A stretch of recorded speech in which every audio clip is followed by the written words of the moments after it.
अनंत उपकारी परम आराध्य प्रभु महावीर को नमन। परम श्रद्धेय आचार्य प्रवर, श्रद्धेया साध्वी प्रमुखा श्री जी, श्रद्धेय मुनिश्री राजगरण जी स्वामी, सादर सभक्ति वंदना।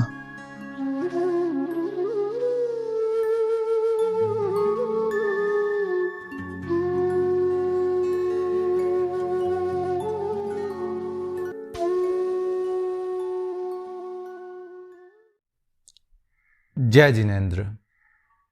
25 बोल की श्रृंखला के अंतर्गत 14वां बोल, अपेक्षा से सबसे बड़ा बोल। अब मैं इसको कितने पार्ट में बनाने वाला हूं मैं भी नहीं जानता, मगर जब एक्सप्लेन करना शुरू करूंगा तब मालूम पड़ेगा। 9 तत्वों के 115 भेद। तत्व 9 है। तत्व किसे कहते हैं? जो परमार्थ है, सत्व है, यथार्थ है, अयथार्थ नहीं है। समय परिवर्तित हो सकता है, मगर तत्व का अर्थ होता है परमार्थ, यथार्थ, जो कभी परिवर्तनशील नहीं है, अपरिवर्तनशील है। कोई भी विवेचना करेगा, कोई भी तीर्थंकर विवेचित करेगा तो उसका रूप स्वरूप वही रहने वाला है, अलग नहीं होने वाला है।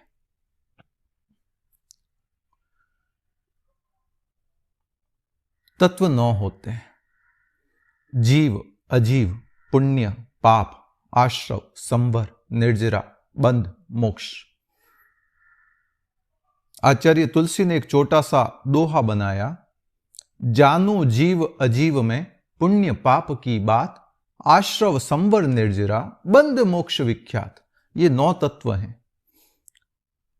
जीव किसे कहते हैं? जिसमें चेतना है, जो चैतन्यमय है, जो अनुभूति से युक्त है, जिसमें फीलिंग है, वह जीव कहलाता है। अजीव किसे कहते हैं? जो अचेतन है, जिसमें कोई फीलिंग नहीं है, वह अजीव कहलाता है। पुण्य, शुभ कर्म पुद्गलों का संयोग।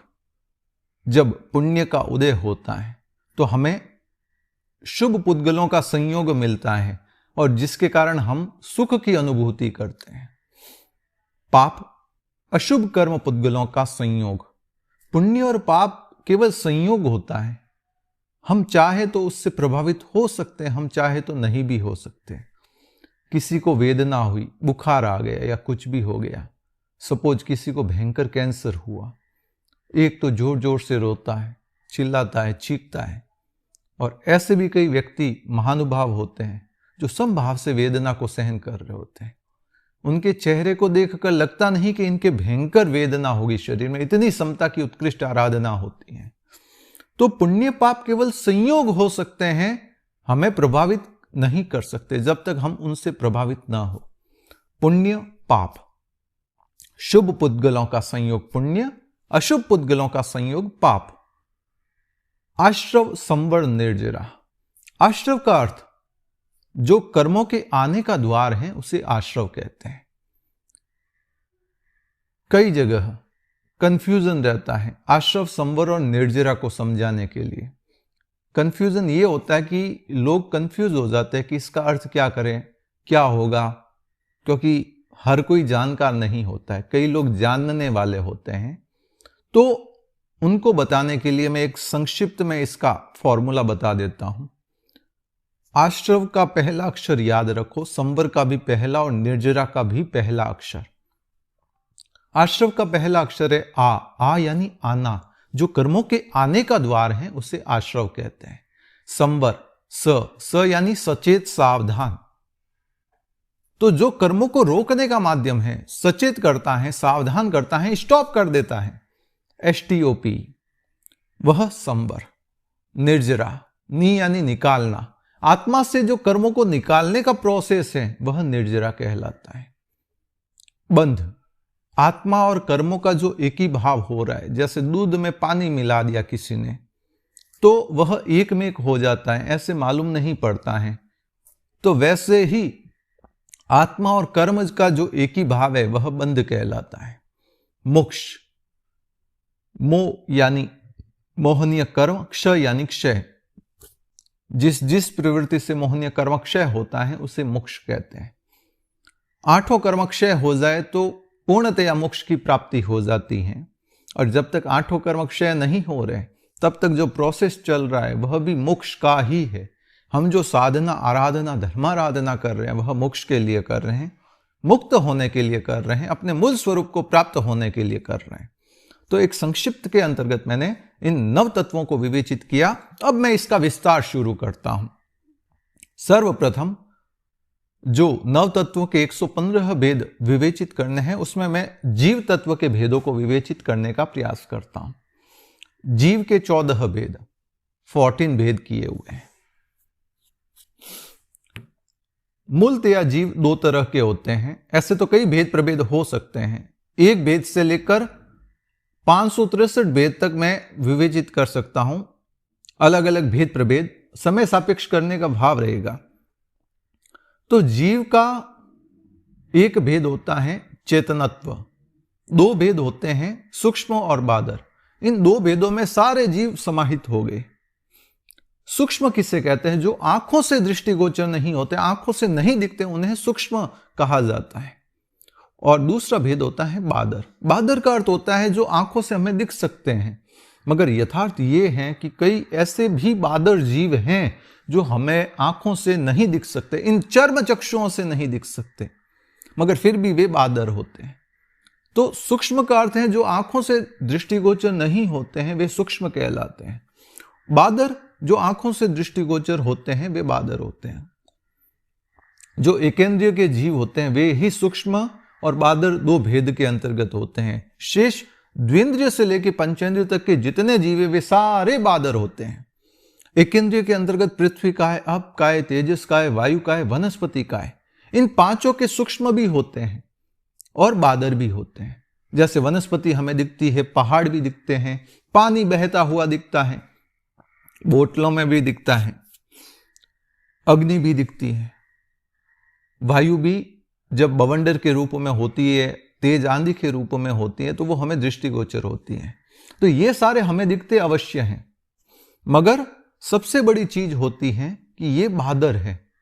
सूक्ष्म हमें दिखता नहीं है। संपूर्ण लोक सूक्ष्म जीवों से ठसाठस भरा पड़ा है। एक आप इतना सा भी हाथ आगे पीछे करते हैं ना, पूरा ब्रह्मांड विचलित हो जाता है। इतना ठसाठस भरा पड़ा है। जैसे होता ना बंधुओं, कहीं आप गए, कोई मंदिर में दर्शन करने गए, कोई विशेष दिन है, तो वहां भीड़ होती है, तो कई बार धक्का मुक्की हो जाती है। पीछे से कोई अगर एक धक्का दे देना तो आगे वाला गिर जाता है, भले उसके आगे 100 जने खड़े हैं, मगर फिर भी वह धक्का आगे वाले को लगता है, कारण कि ठसाठस भीड़ भरी पड़ी है। तो ऐसे ही संपूर्ण लोक सूक्ष्म जीवों से भरा पड़ा है। इन्हें न तो हम मार सकते हैं न काट सकते, ये अपनी घात अपने द्वारा ही होती है इनकी, न तो ये मारने से मरते न काटने से कटते हैं, इतने सूक्ष्म होते हैं। जीवों के जो भेद प्रभेद किए गए हैं वो 2 शब्दों के आधार पर किए हुए हैं, पर्याप्त अपर्याप्त। मिच्छामि दुग्धम, अपर्याप्त पर्याप्त। अब इनकी परिभाषा क्या होती है? जो हमने पर्याप्ति 5वें बोल के अंतर्गत जाना था, तो पर्याप्ति का ही ये रूप है। जीवों के 2 भेद किए हुए हैं। जिस जीव को जितनी पर्याप्तियां ग्रहण करनी है उतनी यदि वह पूर्ण कर लेता है तो पर्याप्त। यदि वह पूर्ण नहीं कर पाता है और पहले ही मृत्यु को प्राप्त हो जाता है, जीव में कम से कम 3.5 पर्याप्तियां तो होती ही है। 3.5 का मतलब आहार प्राप्ति, शरीर प्राप्ति, इंद्रिय प्राप्ति। और श्वासोच्छ्वास प्राप्ति में क्या होता है कि जीव श्वास लेता है मगर छोड़ नहीं पाता है, खाली इनकमिंग होता है, उसका श्वास आउटगोइंग नहीं होता और उसकी मृत्यु हो जाती है। तो इसीलिए कम से कम जीव में 3.5 पर्याप्ति होती ही है। तो जिस जीव को जितनी पर्याप्तियां ग्रहण करनी है उतनी यदि पूर्ण कर लेता है तो पर्याप्त। उतनी यदि पूर्ण नहीं हुई है अभी तक, जैसे मैं मनुष्य हूं, तो मैं जब गर्भ में आया होगा तो 6 पर्याप्तियां ग्रहण की होगी, तो जब तक 6 पर्याप्तियां पूर्ण हो गई तो मैं पर्याप्त हूं।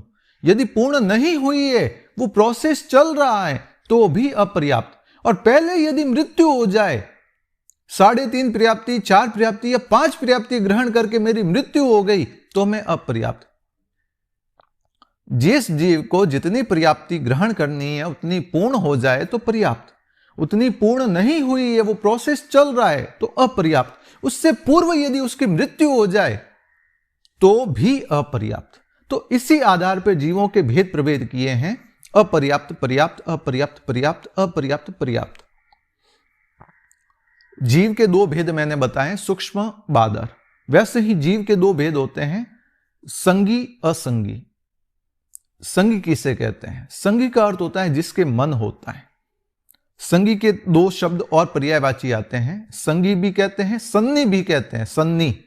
और तीसरा शब्द आता है समनस्क। समनस्क का अर्थ होता है जो मन सहित है उसे समनस्क कहते हैं, जो मन रहित है उसे अमनस्क कहते हैं, असंगी कहते हैं, असन्नी कहते हैं। हम मन सहित हैं, जो गर्भ से उत्पन्न होता है उसे संगी कहते हैं, वह मन सहित होता है। मगर जो गर्भ रहित होता है, समूचिम होता है, स्वतः उत्पन्न हो जाता है, वह असंगी ही होगा। तो इस आधार पर भी दो भेद होते हैं। एकेंद्रिय से लेके चतुरेंद्रिय तक के सारे जीव असंगी होते हैं, बिना मन के होते हैं, उनके मन नहीं होता है।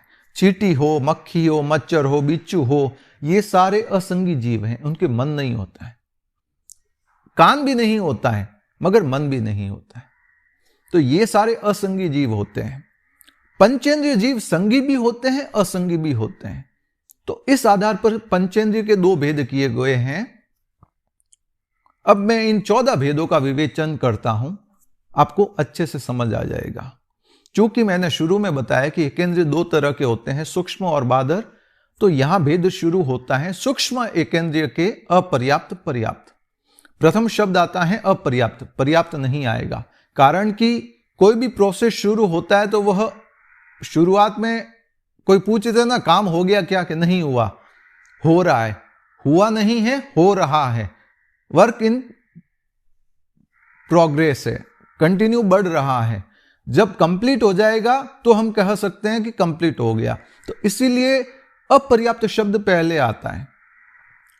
सूक्ष्म एकेंद्रिय के दो भेद, अपर्याप्त, पर्याप्त। फिर बादर एकेंद्रिय के दो भेद, अपर्याप्त, पर्याप्त। फिर द्विंद्रिय के दो भेद, अपर्याप्त, पर्याप्त। फिर त्रिंद्रिय के दो भेद, अपर्याप्त, पर्याप्त। चतुरिंद्रिय के दो भेद, अपर्याप्त, पर्याप्त। असंगी पंचेंद्रिय के दो भेद, अपर्याप्त, पर्याप्त। और संगी पंचेंद्रिय के दो भेद, अपर्याप्त, पर्याप्त। तो इस तरह से ये जीवों के 14 भेद विवेचित किए जाते हैं। पुराने साधु साधु भी पूछ लेते थे, आप में जीव का भेद कौन सा है? आप बताइए कौन सा भेद हो सकता है आप में? हमारा भेद है 14वां, कारण कि हम संगी हैं, अपर्याप्त नहीं है, पर्याप्त हैं। तो पर्याप्त कौन सा भेद हो गया? 14वां भेद है, संगी पंचेंद्रिय के अपर्याप्त, पर्याप्त। चींटी में कौन से भेद होते हैं अगर कोई पूछ ले तो? चींटी त्रिंद्रिय होती है, जो जब मैंने 25 बोल विवेचित करने शुरू किए तो जाति 5 के अंतर्गत विवेचित किया था कि चींटी होती है, वह त्रिंद्रिय होती है, उनके 3 इंद्रियां होती हैं। तो उसके भेद प्रभेद कौन से होंगे? तो एकेंद्रिय के हमने 4 भेद किए, सूक्ष्म एकेंद्रिय अपर्याप्त, पर्याप्त, बादर एकेंद्रिय अपर्याप्त, पर्याप्त, द्विंद्रिय अपर्याप्त, पर्याप्त, त्रिंद्रिय अपर्याप्त, पर्याप्त। तो त्रिंद्रिय का भेद आया 7वां और 8वां। तो चींटी में भेद कौन सा होता है? 7वां और 8वां।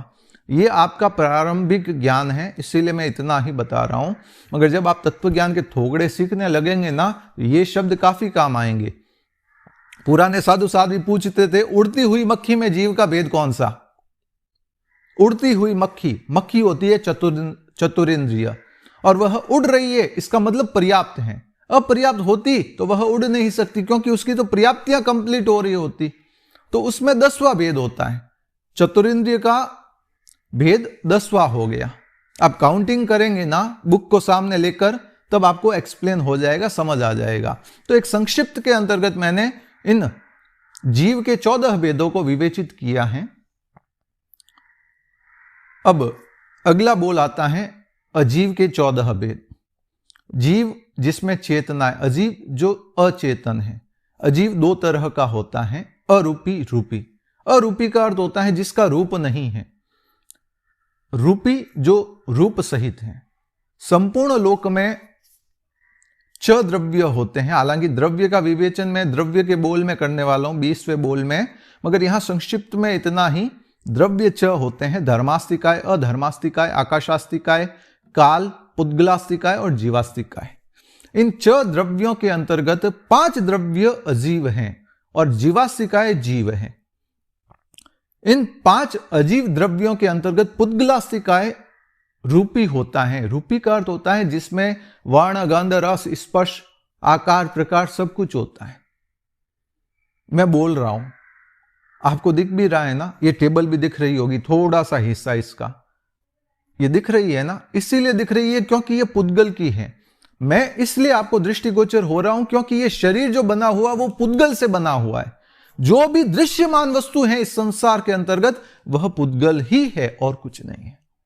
तो ये सारे जितने भेद प्रभेद हमें दृष्टिगोचर हो रहे हैं वो सारे पुद्गल हैं।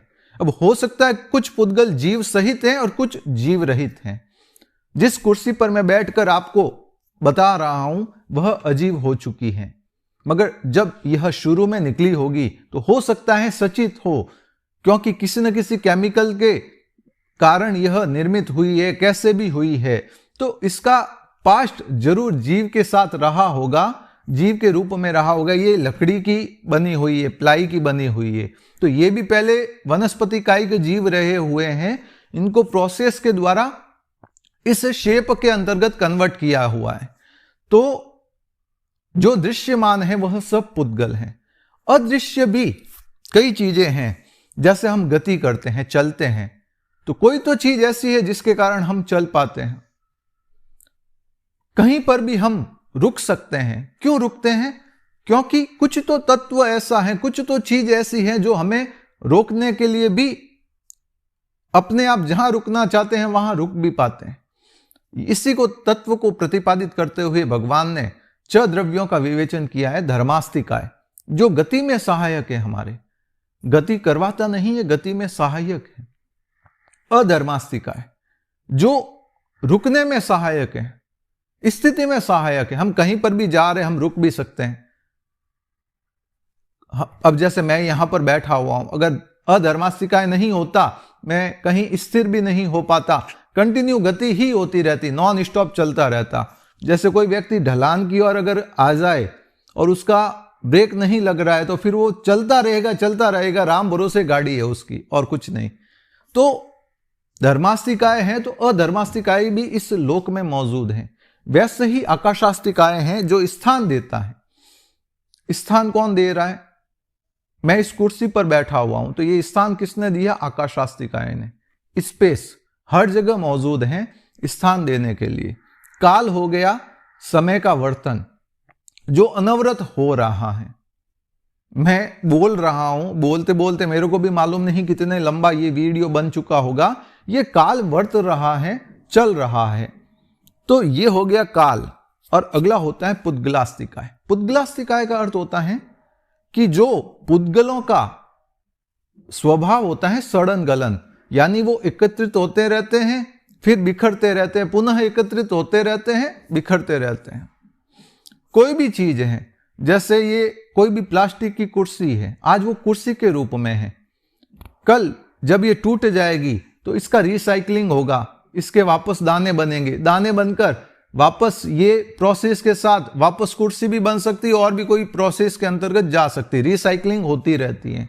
तो ये पुद्गल का स्वभाव होता है, सड़न गलन स्वभाव है। वो सड़ता रहता है, गलता रहता है, फिर वापस नए रूप में परिवर्तित भी हो जाता है। तो ये जो अजीव के मैंने 5 भेद किए हैं, उसके 3 भेद ऐसे 14 भेद करते हैं। धर्मास्तिकाय के 3 भेद होते हैं, स्कंद, देश, प्रदेश। स्कंद किसे कहते हैं? जो अविभाज्य है, जिसका विभाजन नहीं होता, अखंड है, वह स्कंद कहलाता है। जिसका टुकड़ा आप नहीं कर सकते वह स्कंद कहलाएगा। तो धर्मास्तिकाय, अधर्मास्तिकाय और जीवास्तिकाय ये अखंड है। आकाशास्तिकाय भी अखंड है पूरे लोक के अंतर्गत। तो इनके भेद नहीं होते। ऐसा नहीं होता कि हमारे कुछ आत्म प्रदेश कम हो जाएंगे तो हम क्या रहेंगे, हो ही नहीं सकता। अखंड हमारे असंख्य आत्म प्रदेश हैं। एक भी आत्म प्रदेश हमारे से अलग हो जाए तो हमारा अस्तित्व नहीं और कभी हो भी नहीं सकता। तो यह स्कंद कहलाता है जिसका कोई पार्ट नहीं है। एग्जाम्पल के लिए बुक हो गई जीव अजीव, जो इस 25 बोल का आधार बुक है। यह पूर्ण बुक स्कंद कहलाता है। इसका कोई एक चैप्टर देश हो गया।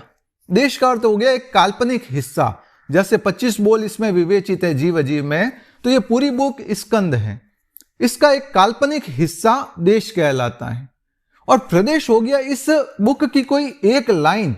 जैसे मैंने इधर पढ़ा जीव के 14 भेद, तो यह एक लाइन हो गया प्रदेश, जो इस बुक से अभिन्न है, और देश भी इससे अभिन्न है।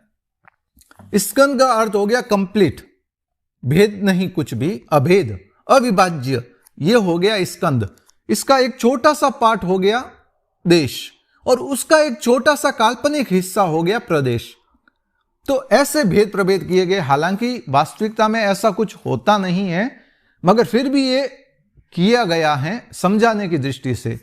तो धर्मास्तिकाय के 3 भेद होते हैं, स्कंद, देश, प्रदेश। स्कंद हो गया अखंड हिस्सा, अविभाज्य हिस्सा, जिसका विभाजन नहीं हो सकता। अगर विभाजन किया तो वह स्कंद नहीं है। देश हो गया एक उसका काल्पनिक हिस्सा। प्रदेश हो गया उसका एक छोटा सा हिस्सा।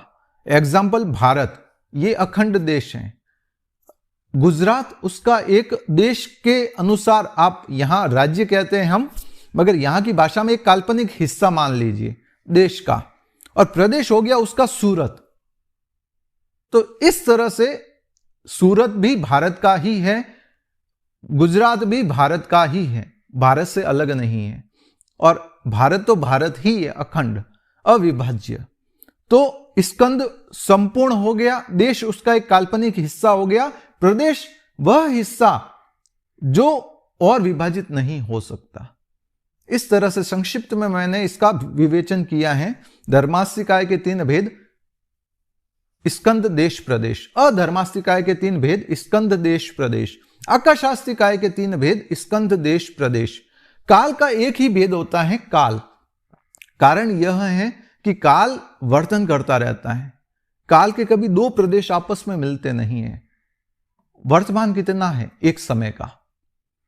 बीत गया सो अतीत, पास्ट, और आने वाला फ्यूचर है।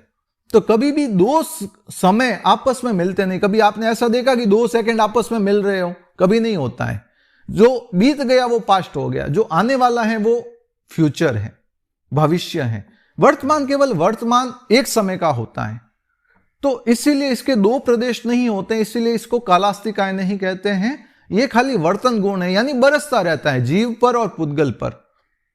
अब जीव पर और पुद्गल पर बरसता कहते हैं, बारिश होती है, पानी तो बरसता है, मगर पुद्गल कैसे बरसता है, ये काल कैसे बरसता है? मैं आपसे पूछूं, हाउ ओल्ड आर यू? आप कितने साल के हो? आप कहोगे, कोई कहेगा मैं 15 साल का हूं, मैं 17 साल का हूं, 18 साल, 20 साल, 25 साल, 50 साल, 70 साल, 100 साल। किस आधार पे कहा आपने 100 साल? ये काल आप पर वर्त रहा है, इसीलिए आप 100 साल के हो गए। काल अनवरत परिवर्तनशील है, बदलता रहता है, इसीलिए आप 100 साल के हो। ये टेबल कितनी पुरानी होगी? 1 साल, 2 साल, 3 साल, ये वर्त रहा है, इसीलिए हम इसको कह रहे हैं ये 3 साल पुरानी है, 5 साल पुरानी है। तो इस आधार पर पुद्गल और काल, पुद्गल और जीव के ऊपर अनवरत वर्त रहा होता है, वर्तन करता रहता है, इसीलिए इससे काल का भेद नहीं होता है, केवल एक भेद होता है, काल। पुद्गल, पुद्गल के 4 भेद होते हैं, धर्मास्ति, अधर्मास्ति और आकाशास्तिकाय के 3 भेद, स्कंद, देश, प्रदेश, स्कंद, देश, प्रदेश, स्कंद, देश, प्रदेश। काल का एक ही भेद होता है, काल। और पुद्गल के 4 भेद होते हैं, स्कंद, देश, प्रदेश और परमाणु। परमाणु कहते हैं परम अणु, जिसका विभाजन नहीं हो सकता, उससे परमाणु कहते हैं। मैं यदि इस टेबल के टुकड़े करना शुरू करूं तो मैं कर सकता हूं, छोटे छोटे छोटे छोटे कितने टुकड़े कर सकता हूं। माइक्रोस्कोप लगा के भी करना चाहूं तो कर सकता हूं।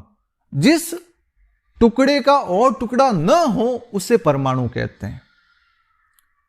धर्मास्थी अधर्मास्थी आकाशास्थी काय का स्कंद अलग अलग नहीं हो सकता, अखंड रहता है, मगर पुद्गल के स्कंद देश प्रदेश परमाणु विभक्त भी होते हैं और हम करते भी हैं। कोई भी सब्जी होती है उसको हम टुकड़ों में विभक्त करते हैं ना, कोई भी वस्तु है उसके पार्टीशन करते हैं, कोई भी जैसे वस्तु आप लेके आए उसके छोटे छोटे पीस कर सकते हैं। तो ये सारे विभक्त हो सकते हैं पुद्गल, बाकी पुद्गल के अलावा बाकी कोई चीज विभक्त नहीं होती, ना तो धर्मास्तिका, ना अधर्मास्तिका, ना आकाशास्तिका और ना ही काल। जीवास्तिकाय भी विभक्त नहीं हो सकता है। शरीर विभक्त हो सकता है, टुकड़ों टुकड़ों में बांटा जा सकता है।